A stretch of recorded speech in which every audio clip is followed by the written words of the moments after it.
ফ্রিজের পাল্লায় জং পড়ে অনেক জায়গায় শীট খেয়ে গেছে। ওই শীটটারে আমরা আগে সুন্দর করে ঘষে ওইটাকে পরিষ্কার করতে হবে। পরিষ্কার করে আগে বাইরে নিতে হবে, একটু বাইরে নিলে ওই যে ভিতরে যে জংটা আছে ফেলাই দিয়ে তারপরে আগে সুপারগুলো মারতে হবে। সুপারগুলো মারার পরে যেটা ওয়ার্লিংয়ের যে সোয়াগাটা, ওই সোয়াগাটা সুন্দর করে দিতে হবে। সুন্দর করে দিয়ে তারপর আবার সুপারগুলো দিতে হবে।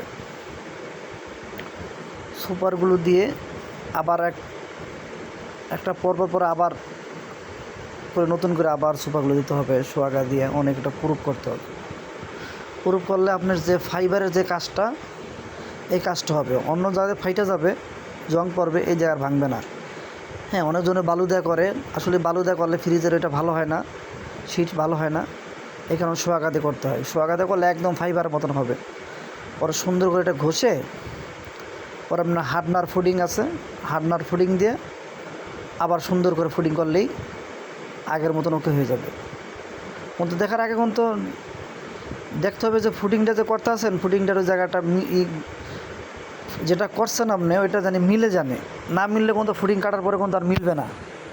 কারণ ওইটাকে লাগলে গ্রাইন্ডিং দিয়ে ঘষে সোয়াগাটাকে ঠিক করে দিতে হবে, জানি হাতে না বাজলে কিন্তু আপনি যতই ফুডিং কাটেন কোনো কাজ হবে না। তারপর আপনার হার্ডনার ফুডিংটা কাটার পরে 2 বার কাটা লাগবে, অনেক সময় 3 বারও কাটা লাগতে পারে।